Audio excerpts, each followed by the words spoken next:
because this has been a real team effort. I'm Val Thorpe, the director of Veritas. If anybody wants our card, Veritas cards, I'll give it to you afterwards. Most of you we know because we send out other information as well. Now, this case has been quite a long time in the planning. I used to do a lot for children and women's rights particularly before Veritas, before I became director of Veritas. I also worked in a teaching hospital where we used to see young girls come in who had pregnant at 12 or 13 and they couldn't even deliver, they had to have cesarean. So it's been very much on my mind for a long time. And we decided that this would make a huge impact for women and children in this country. And not just for women and children, because you educate a woman, you educate a nation. And a lot of people have dropped out of school because they're girl children, they've been girl marriages. And also, a lot of research has shown that poverty in Africa is very largely caused by the practice of child marriage, because the children of child brides are young, they don't have opportunities, they get married young, they don't have training, they don't get jobs, and so the whole poverty cycle goes on. So we managed to raise funding, and I thank our donors for it, and we commissioned, let me introduce Gladys Sandarai and Kuda Hove, who did a lot of the research, found out statistics, etc., which was included in the application. And then we commissioned Tendai, and Tendai also has a passion for human rights and women's rights, so I can tell you he did it very reasonably for us. Didn't charge. I shouldn't say this because he think that everybody else will come to him to do court cases that don't cost too much. And then we found these two lovely young girls who had the courage to tell their stories, because constitutional cases you can take as public interest cases, but if somebody's stories are there, the judges take more notice, and they had a lot of courage to tell their stories. And I want to just make a few comments. Tendai will be here to answer all the legal aspects, like whether this affects the age of consent, or whether it's and it's not retrospective. It does not affect marriages that are already taking place.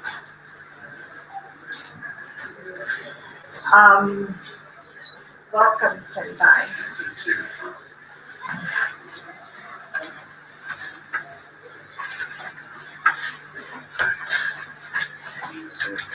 Hi. I'm just saying a few words and then I will hand over to you because you've got all the legal aspects. But I would like for you to include in the articles, if you writing them, an appeal to the international community of donors to do far more to keep the girl child in school. Because with this ruling, there will be a lot of girls in rural areas who used to be married off very young. Their parents are in extreme poverty and finding it difficult to send them to school or feed them. And we can't leave them hanging around doing nothing. So we need to spend more on keeping the girl child in school. All children, yes, but the girl child especially. Because one of the reasons for child marriage is the parents' poverty. And a rich man comes along and promises the bola or something, and they give the child in marriage. So I want to appeal to the international donor community to spend more on training, keeping the girl child in school. And I also want Loveness to tell me about her ambitions. Okay, my ambition. Can you hear her?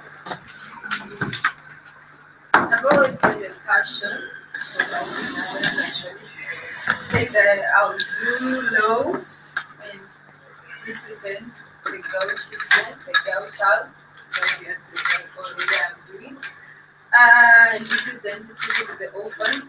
I see a lot of orphans suffering like now Africa.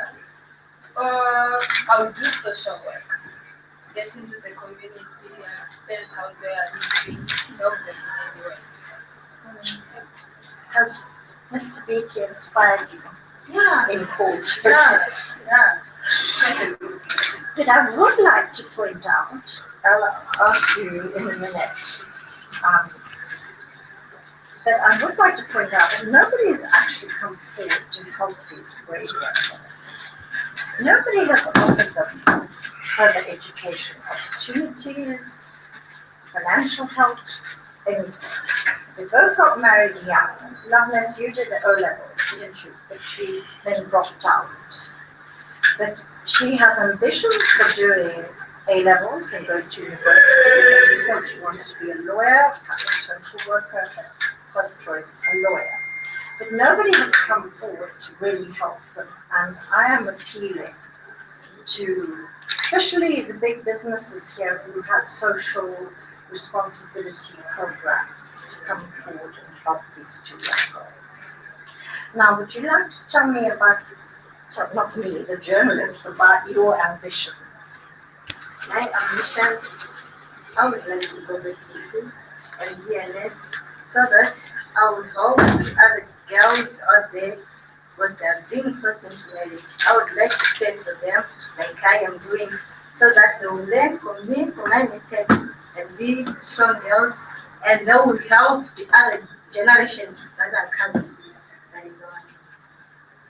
And you reached grade 7, didn't you? Yeah, grade 7, and got married when I was in Form 3. So I would like to continue my education. But Yes. both these young women were doing very well at school, and they really deserve an opportunity, and they can be future leaders, and make a difference in the world.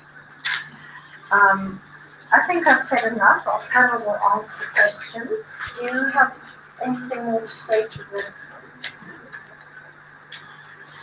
Tell them about your children. Oh yes, you've I've got got 2 years children. old. Yeah, they're I've got 2 kids. The first child is a girl, the other one is a boy. And my daughter is now 4. I'm quite disappointed to myself actually because she should be doing a preschool. But I haven't been able to pay a preschool tuition. And the other boy, quite intelligent kids from what I can see. But I'm really disappointed, or I can say it's something that really pains a mother. I'm already a mother, so I really feel like a mother. It's something that really pains to see that I'm a mother. I've got 2 kids. I can see they're intelligent, but here I am. They're supposed to be in preschool. They're supposed to be starting to be the foundation, but I cannot do anything, which is what other mothers out there, especially those that are in child marriage, are doing. It's like poverty is being, yeah, you are making poverty the highest grades. We are saying in the next generation, everyone won't be in school, every child won't be educated. It's like the next president will be uneducated, which is devastating. Yeah, so. I have a son, he's now 3 years old, and I'm disappointed too. Because as for myself, I don't have anything to do. I wish to do things for him so that he will see that his mother have effort so that he will grow up and be like other kids out there. And so that he will teach other kids out there that a mother is a special person. So.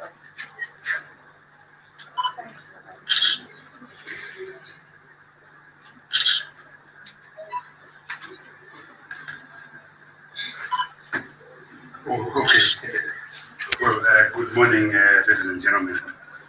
I think that I just told them that you have a passion for women's rights, and you did this case very recently, and thanked you very much.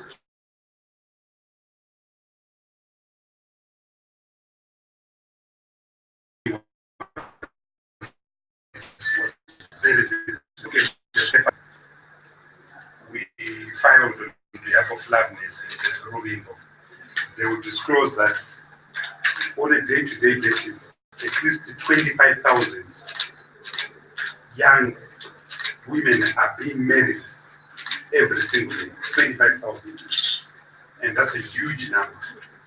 The same thing that is also very evident is that the majority of marriages or child marriages actually happen amongst children of the poor, children who are arrested by poverty already. And the judgment correctly says, and I think she's just been making that point, it becomes a continuous reduction in regeneration of poverty. It becomes a cycle of reproduction of poverty. Some of the statistics that were in this judgment, in the affidavits, which were accepted by the court, were prepared by Zimstat from the multiple sector indicators, which indicates the connection between poverty and child marriages.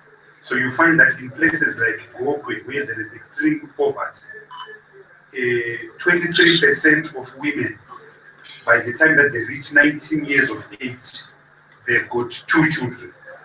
That same statistic is reproduced in Manikaland, particularly around the Bocha area, where you find a connection of poverty, polygamy, and child marriages. So the statistics are frightening. But this judgment is not just important for the blow it strikes against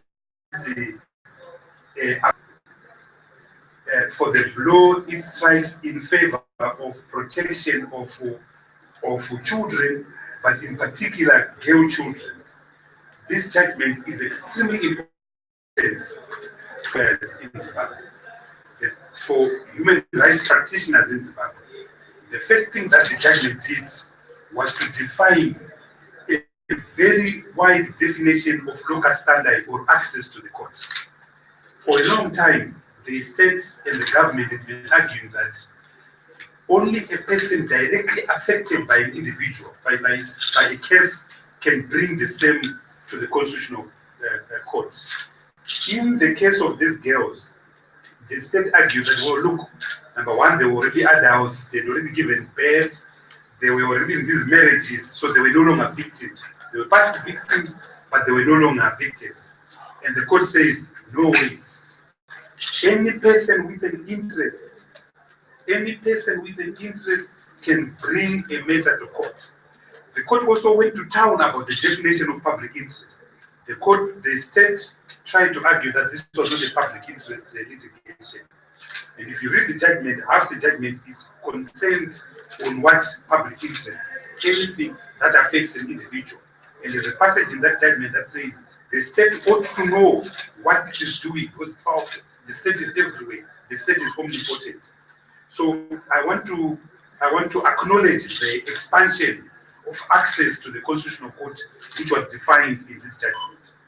The second issue which the court did, which is very, very, very important, is that the bulk or the epicenter, what lawyers would call the ratio dissidenti of this judgment, is based on application of international.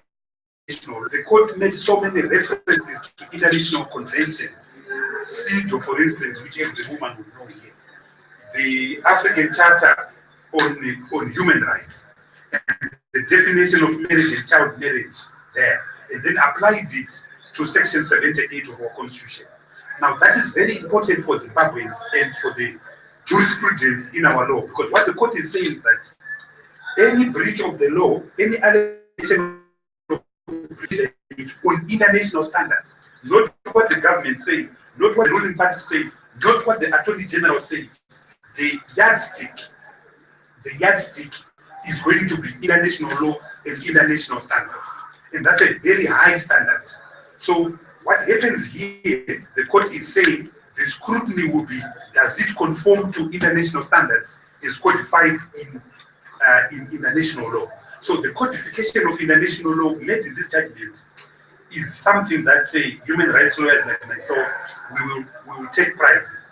Those of you who have read the torture case of Justina Mkoko, you will recall that the courts, the Constitutional Court, left up whether these international instruments are relevant and can be applied in our law. In this judgment, Justice Malaba used international law to declare that Section 78 of the Zimbabwean Constitution means, when it says a person can start a family, it also means when you are 18. And that, to me, is very critical. The third thing, which is so critical for lawyers, human rights lawyers, is the fusion made in this judgment of the law, the dry law, and then of sociology.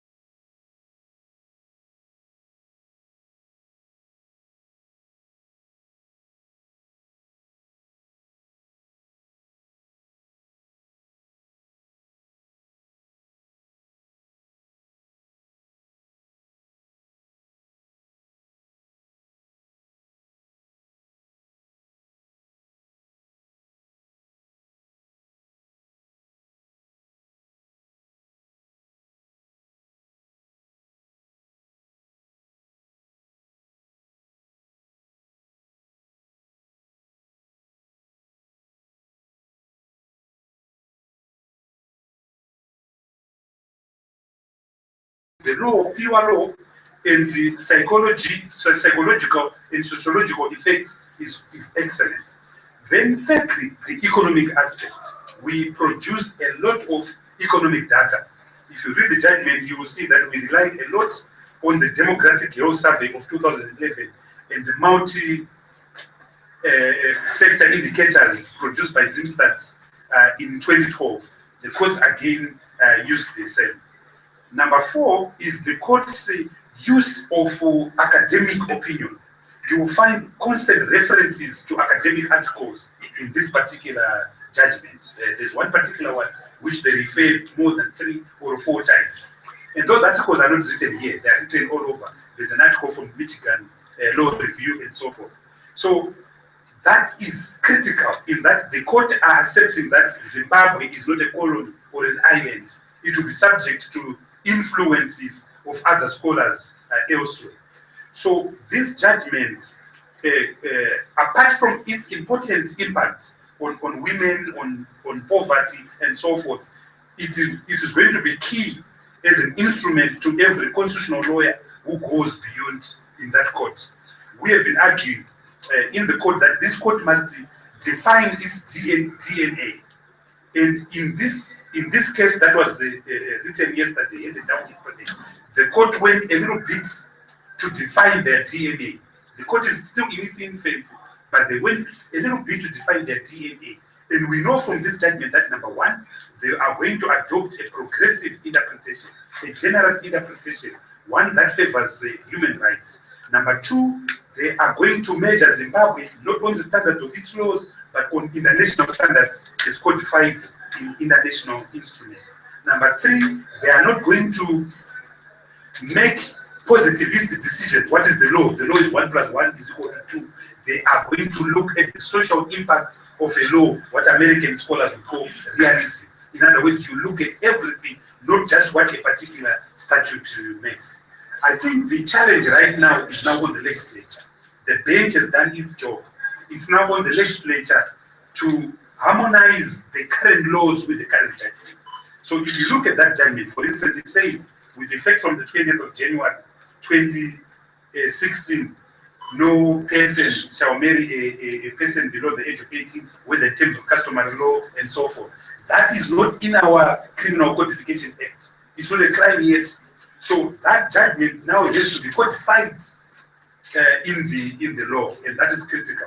Another element of harmonization which is required is harmonization with the Child Protection and Adoption Act, which still defines a child as someone who is 16 and below, when we know that the Constitution says 18, and this judgment says a child is 18 and below. So that has to happen.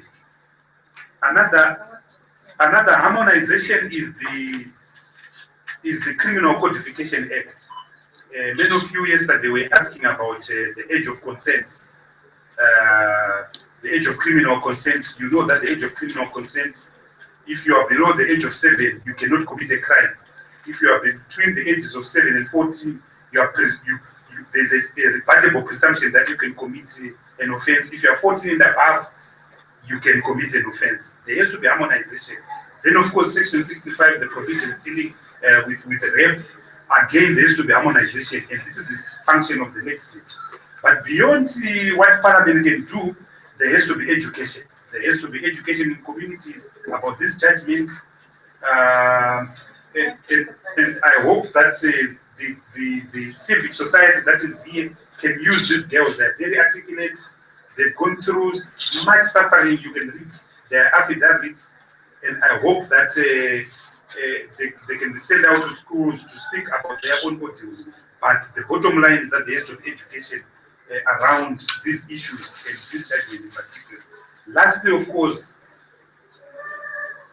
the reason why there are so many child marriages across the globe is because of poverty. Young girls will marry sugar daddies because there's poverty. In Zimbabwe, poverty levels have increased. 79% of our people are now living in extreme poverty, surviving on less than $1.25 a day. Our per capita income has collapsed from US $590 to US $280. So Zimbabwe is a country that can be classified as one in extreme poverty. So when you have poverty, child marriages are going to be there, even if you pass the most beautiful law prescribing the same. So the ultimate solution lies in addressing the underlying causes of child marriages, which is poverty, which is education. And then, of course, there is also the aspect which is a direct consequence of poverty, the broken down social contract in Zimbabwe. The social contract in Zimbabwe is broken down. The social fabric of this society is broken down. There is an unacceptable number of child-run households, over 30%. There is an unacceptable number of people in the diaspora who have left their children behind. There is an unacceptable number of divorces. In fact, in per capita terms, Zimbabwe is now the divorce capital of Africa. And when you have got broken families, scattered families, child marriages are inevitable. So the long and short of what I'm trying to say is that, yes, the court has pronounced a judgment, but society needs a much more holistic response to this problem than a judicial pronouncement. The onus is now on civil society, on the church, on the government, on parliament to finish the business that has been started by these two wonderful young persons. Thank you very much. I just want to add a couple of things. I actually, when we were talking about applicants, as a health professional, I said we are not going to ask underage girls to appear in court. We talked about this lot of study, because I don't think that we should use children in any way. So we deliberately found people who had been married young but were now adults. So well done for convincing the court that they did have the right. And what Tendai said was very, very important about all the legal implications. And I think that for those of you who don't know, the African Charter actually sets the marriage age at 18. But most African countries don't actually have that. And I think this case will help not only Zimbabweans, but all sorts of all other countries in Africa can now put this case, right? Not just Zimbabwe. The bulk of child marriages actually take place in Southeast Asia. Yeah, And the most not affected just in country is Africa. India. Yeah. So this is the first judgment on child marriages internationally. So it is going to help just children across the whole world. And I would also like to take the opportunity to say that this is, Tendai said a lot about the sociology and the medical aspects of international conferences, and our legal researchers also helped with this research. Tendai did a lot himself, but it was a really team effort. Our legal researchers, Gladys and Kuda, helped as well. So I think we are a very small organization, and this is with a very good lawyer, 2 very brave girls, good legal researchers, and determination. This is what can be done in Zimbabwe as well. I did say something about the beginning about appealing to donors, international donors, to put more education into the girl child, more training, more opportunities, and for these 2 in particular. But also, as Tendai said, for civil society to do educational campaigns, because we know that law doesn't have everything. It's changing people's minds.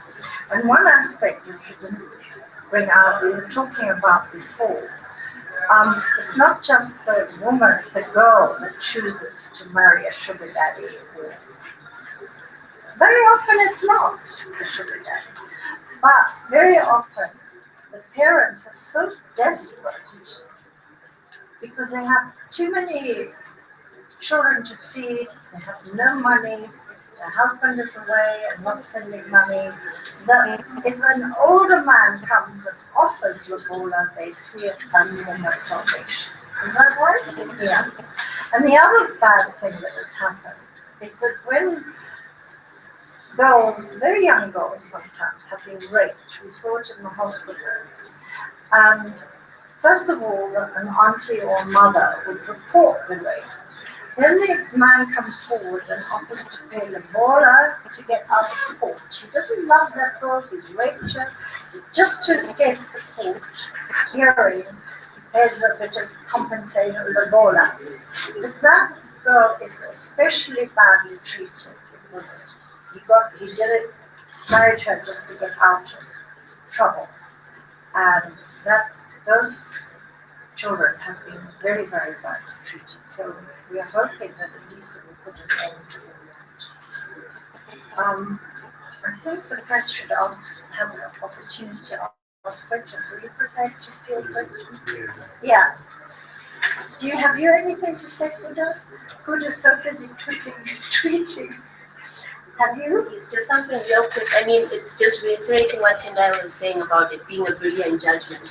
And I'm just encouraging in your articles, if you do write them, we have the full judgment available on our website, and I think it's a brilliant tool in terms of education and advocacy. And the more people who read it, the better. So please visit our website. It's www.veritasim.net, and the judgment is available.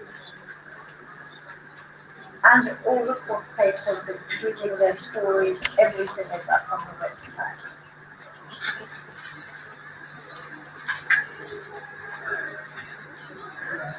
Yes, how did you come to know about the 2 ladies?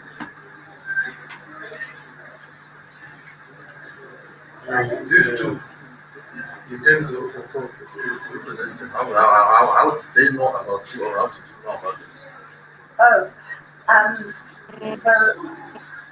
we had planned this case anyway, and then there's been a big campaign against the girl child, and the organization Roots was doing a launch, and I went to the launch and spoke to the director there and said there are a lot of girls in the situation, but we'd like to give your organization Roots publicity as well. And we met them through Roots. And you're members of Roots now, aren't you? Yes. Do you want to say anything? Yeah, we have been making Roots on anti-child marriage. We have got a campaign, No Try for Marriage. I'm an ambassador in that campaign on anti-child marriage. I've been in schools, I've been to the UN summits, I've been around Zimbabwe, especially the Mashonaland West. I've been speaking to a lot of children, those that are not in marriages and those that are in marriages, just encouraging them. Yeah. So basically, it was basically something that we have always wanted, so that most of these girls don't get married before the age of 18. So basically, it was to give the whole campaign against child marriage a boost, and Roots were doing it, were part of that campaign. Okay. In a case where does your judgment overrule personal interest, like in the case where somebody might feel that they've been involved in what the law terms child marriage, but they assent to that, they are willing to be to go on with the marriage. Does it permit them? It's not retrospective. So people already in a child marriage cannot be affected by I mean, in this. future references. In future, consent doesn't come into it. You're a child until you are 18.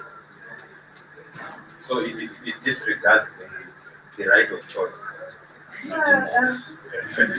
There's too much pressure Can I come on in there? girls. Can I come in there? Yeah. What the judgment says is that as long as you are 18, you cannot enter into a marriage, even if you consent. So consent becomes irrelevant. And any person then committing the act of marriage in inverted commas will commit an offense, and that's why we want the government to quickly change the Marriages Act and the African Marriages Act to harmonize it with the judgment. So there's a dangerous gap since yesterday. There's a dangerous gap right now, in that the Constitution now says it's an offense to marry anyone above the age of 18, below the age of 18, but there is no criminal sanction. So that's the harmonization. So if you take someone who is 18 and pretend to marry, you have not done that. It's a nullity.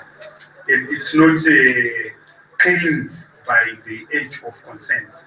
But there are some dark areas which the legislature would have to deal with. There are some dark areas which the legislature would have to deal with, particularly the issue you raise. What is going to happen, for instance, if two kids, I'm not even talking about abuse, two kids who are in Form 4, they fall in love, they do the stupid thing, the girl gets pregnant, they actually think they love each other, they take that to each other, and they actually want to marry, the two families want to marry, but the law prohibits them because of this judgment. What is going to happen? So all these transitional situations, which are now matters of policy and social scientists, the government must quickly, together with civil society, move in to cover these gaps which have been created and which are left unanswered pursuant to the judgment. But the bottom line is that consent is irrelevant. What is the issue is age. I'd just like to say something. Veritas hasn't drafted amendments to the marriage laws, both the marriage laws and various other ones, and given them to the ministry already. So we're hoping that it won't take too long. I mean, the government obviously have to put into their bills what they decide, but they are short of drafters, so we have been helping with drafting. So there are amendments to the laws ready for the ministry. And I want to go back to what you said about consent. There are, in fact, very, very, very few cases where there's a boy of, say, 18 and a girl of 17, and they're madly in love and they get pregnant and want to marry. Consent in rural areas is often girls consent because the parents ask them. In a patriarchal society, there's a huge pressure put on your children. And so what is on the surface consent is not real consent. And the African Union decided that children are not capable of giving proper consent under 18. They are children. They don't know the responsibilities of marriage. They are not ready to take it on. And there is no proper consent under 18. That is the position of the African Union, and we are hoping it will be the position here. The African Charter, sorry, and the African Union. And I also wanted to ask Mr. His involvement in this matter. Won't it also arise a lot of suspicion, since he's also a politician? Because he's talking of pushing the matter of government. Won't it be a challenge, his involvement, since he's also a politician? Sorry, didn't quite hear. I'm a human rights lawyer, and I was a human rights lawyer before I entered formal politics. And I will be a human rights lawyer until I die. When people suspect maybe you're trying to give yourself mileage, maybe that's Trying to. Can I come in here? We actually approached Mr. Mead because I've known him when he was a human rights activist. He's done other cases on behalf of women before he became a politician. As a lawyer, you can separate out your legal work and your political work. I mean, when he was still in intrusive government in NDC, he was representing Ghana, was it? Somebody, you can represent people who are nothing to do with political parties. And professionalism makes you separate out. You work as a lawyer and you work as a party. And it was Veritas who approached, knowing that he is extremely good on the law, the constitution, and can present cases extremely well in the constitutional court. So he was our choice. Nothing to do with politics. We are apolitical. We work with government, work with anybody. Totally apolitical. Is that what This case is about the Bill of Rights. So anyone, whether you belong to Zawoja, you belong to this political party, you've got a right to test the Bill of Rights. It's there for everyone. This judgment actually makes it very clear. So you can't be embarrassed that I can't do this because I'm a journalist or not. We have to actualize the Bill of Rights in this country. Thank you. Yes. I might have come in a bit late, but I'll need some clarification. Now, everyone is celebrating that underage or any marriage below the age of 18 is outlawed. But then we might have other people who will marry people under 18. But then when they are taken to court, they will say, no, we are not married, we are just having sex every night. How will that be redressed or that loophole? Yeah, you came late.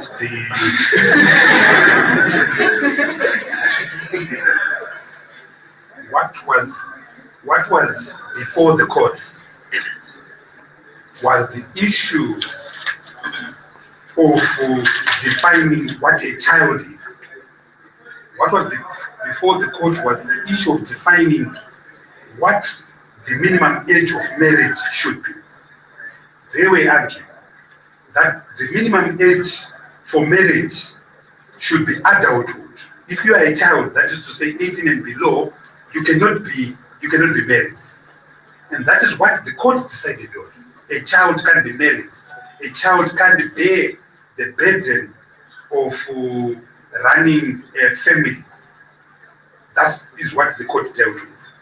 What the court did not deal with are the issues connected to growing up. One of the things that the courts did not deal with is the age of sexual consent. They did not deal with that. One of the things that the court did not deal with is the age of criminal consent, criminal capacity, which is defined in the court.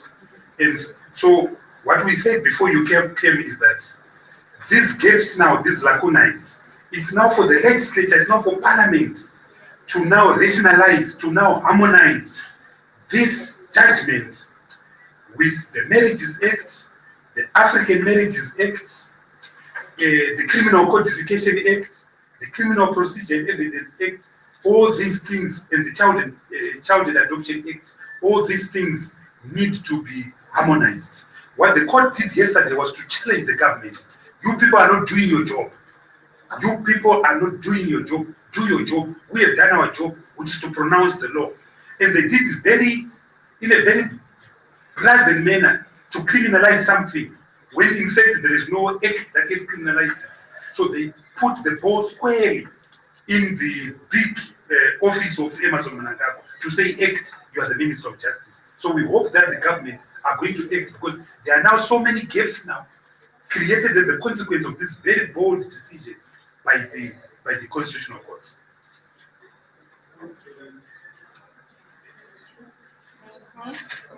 Oh, sorry. Yes. I don't know, Minister, you might correct me if I'm wrong. I understand the Domestic Violence Act under Section 3 already criminalized child marriages. No. There's no. There are two acts which deal with marriages in Zimbabwe. There is the Marriages Act, then there is the African Marriages Act. So the Marriages Act has got an offensive provision, which is Section 22. And that Section 22 says, if a girl child can marry at 16, but a boy child can marry at 18. And we say that is unconstitutional. Why the difference? Why is it that women should marry at 16 and not marry at 18? The government tried to defend that and say, well, women mature early, they've got bigger bodies, they can whatever. Very stupid patriarchal argument, which the court dismissed with the contempt it deserves. Then you've got the terrible African Marriages Act. At least the Marriages Act has got a definition 16 and 18. The African Marriages Act doesn't have a prescription or a proscription of marriage. So you can marry at 9 as long as you are married in terms of unregistered customary law union. One can be 92 and another can be 9. The marriage can still be consummated. So that act, we also sought interference from the court, and the court then gave this blanket cover. So those are the two laws that were relevant. And so if you look at the judgment, one of the things that they did was to declare unconstitutional Section 22 of the Section 18 of the Marriages Act, the one that says 16 and 18, and for good reasons. Yes, I also wanted to ask the law is that, but I also think it also has a lot of challenge where it comes to harmonize it with the African culture. I think I think you are going to face a lot of challenge, like in trying to harmonize, because it's a sharp change from the traditional ways that African people make. I think it's more like an international culture more than a localized thing. How do you say marrying a child is African culture? No, I mean from an African context. I mean from an African context. Because we are coming in a situation where people have a culture. Yeah. And I think so the culture is marrying children. No, don't put words in my mouth. I think my question is right. I'm saying there is need to align, because we have culturalism. When we're applying, we're talking about law and application. That's what I'm trying to ask. Yes. Does it value the aspect of Shona culture in terms of application? That's what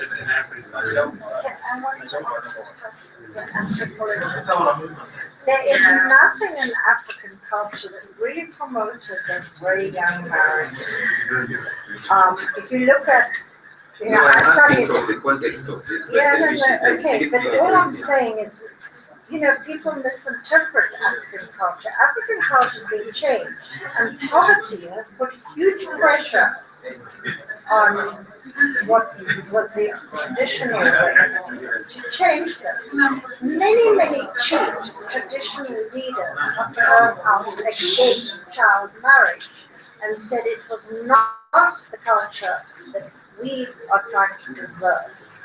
So from an anthropological I point was of view, feeling maybe there was need for pre-advocacy, like Yeah. trying to more of it in awareness before we argue the case in and there has the been advocacy with chiefs. And there's one chief in Zambia who covers a big area. He said, no, because from an nobody analytical in point of my view, I foresee jurisdiction a will big get challenge married in under 18. implementation. We want all the chiefs to say that. If I can come in there on two aspects. African customary law has got many things that are unconstitutional and unequal. I'll give you a few examples. One of them is the rule that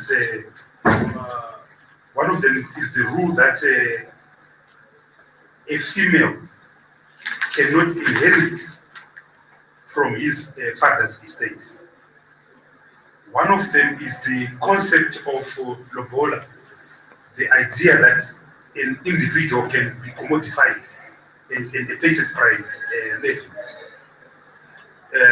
One of them is these cultural practices which affect children. In African customary law, there is no capital punishment.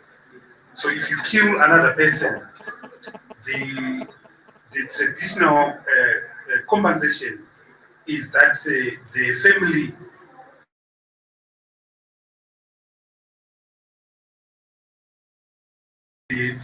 of the victim is compensation. Now we had the old Zimbabwean constitution, which was repealed in May of 2013, which actually said in section 23 there is equality, there is human rights. But when it comes to the issue of personal law and African customary law is preserved. That was the old constitution, and we struggled against it as lawyers. If you look at decisions such as Magaya versus Magaya, which reconfirmed the fact that a female child cannot, at African customary law, cannot inherit from his father's estate, it was on the basis of the exception to section 23, which says customary law is preserved. We now have this new constitution now, which says very explicitly in section 22, subsection 2, this constitution is the supreme law of the land, and any law, practice, or custom inconsistent with the same is invalid. That provision, that custom is irrelevant when it comes to the Bill of Rights, is also repeated in provisions such as section 56. So what is happening is this, that customary law has to modernize itself. It was never static. It has to modernize itself and accept that there are certain practices that are no longer acceptable. And our society has moved so that it's no longer true to talk of traditional African customary law. There's no one you find, even if you go to the most remote village, we are beyond that. So African customary law itself has to evolve. And in this case, it has to evolve in compliance and in conformity with the constitution. The bottom line is that there has to be education, that this is the new reality. And I have no doubt that in most of our societies, people have accepted that. Which is why when we did this case, she referred to this big chief in Zambia, speaking about these issues and saying no. The other day, Chief Charumbira was in the newspapers saying no to the death penalty. So it's an evolving society with evolving chiefs and evolving customary law. So I see no challenge at all. And remember, you're dealing with the protection of the child, which chief and which African customary law says abuse children. People must sleep with children. I know of no African customary law which is like that. What I said. I'm trying to come from. I think let's not get it. Sorry. Okay, I'm sorry, we are a bit short on time. Maybe we can talk afterwards. Because you've asked a lot of questions, very interesting questions. But is there anybody else with questions? Yes. Maybe for interest sake, I may direct my question to Veritas. Were you involved, or how were you involved in the issues of child marriages and so forth before this case? Well, I did go into this at the opening. Were you here? No. Okay.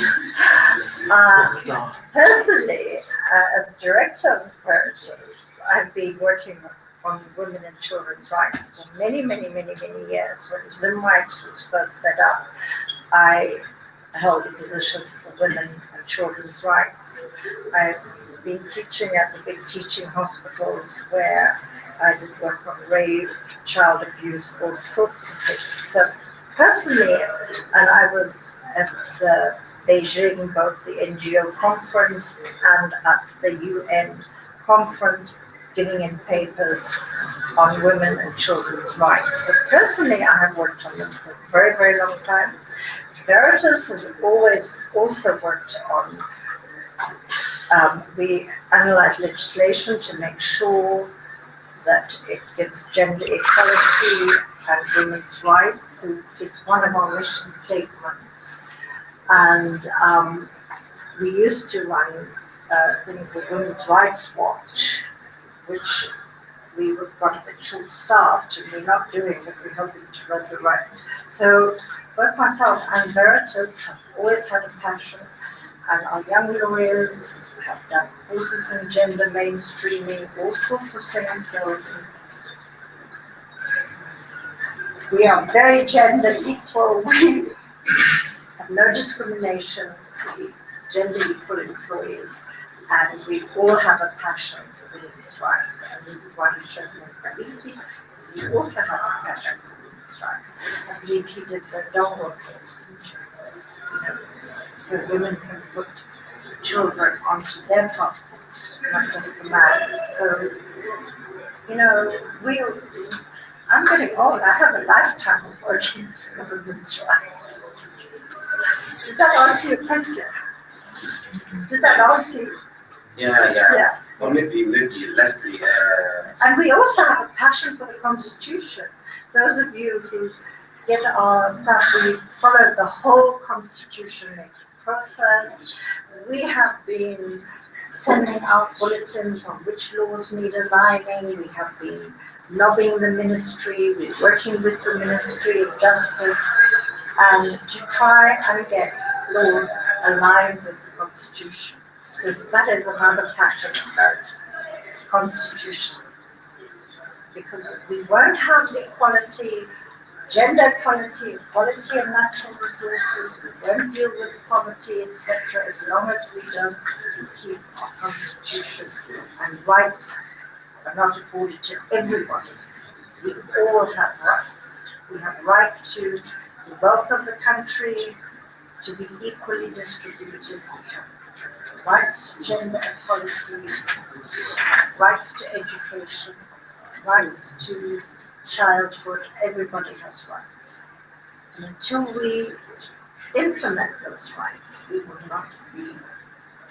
I think Mr. Beatty went into what, the whole things that are going wrong with our society and country, breakdown of family life as a result of poverty, emigration, lack of brain drains, no opportunities for young people. We need our constitutional rights. Any other, sorry, I answered that rather long. Any other questions? And can I just remind you that we are also involved in the death penalty cases. And we also approached Mr. Beatty because he's one of the lawyers that strictly does not agree with the death penalty.